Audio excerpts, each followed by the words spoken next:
السلام علیکم ورحمۃ اللہ وبرکاتہ۔ عزیزان گرامی، آج ہم ذکر کرتے ہیں صبح شام پڑھی جانے والی دعاؤں کا۔ چھوٹی چھوٹی دعائیں ہیں اور بہت زیادہ جن سے پڑھنے سے ثواب ملتا ہے۔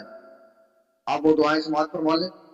رسول اکرم صلی اللہ تعالی علیہ وسلم نے ارشاد فرمایا کہ جو شخص صبح شام 100 مرتبہ سبحان اللہ کہے گویا کہ اس نے 100 حج کر لیے، سبحان اللہ۔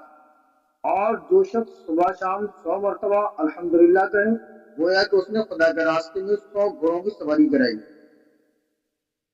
اور فرمایا یا اس نے 100 غزہ کیے۔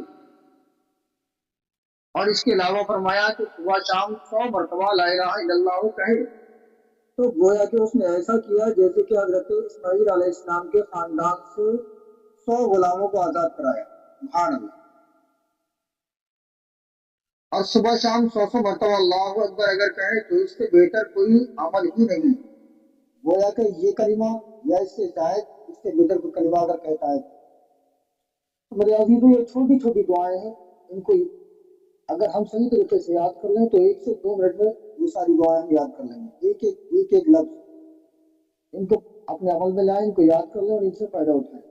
میرے عزیزوں، بہت ہی زیادہ فائدہ مند ہیں اور ہمارے گناہوں میں اضافہ کرنے کے لیے کافی ہے۔ تو ویڈیو اگر اچھا لگا ہے تو لائک کمنٹ کریں، شیئر کریں۔ بندے رحمت ہمارے ساتھ جلد حاضر ہوں گے اچھی سی تعلیمات اور معلومات کے ساتھ۔ تب تک کے لیے اجازت چاہتے ہیں، شکریہ۔ السلام علیکم ورحمۃ اللہ وبرکاتہ۔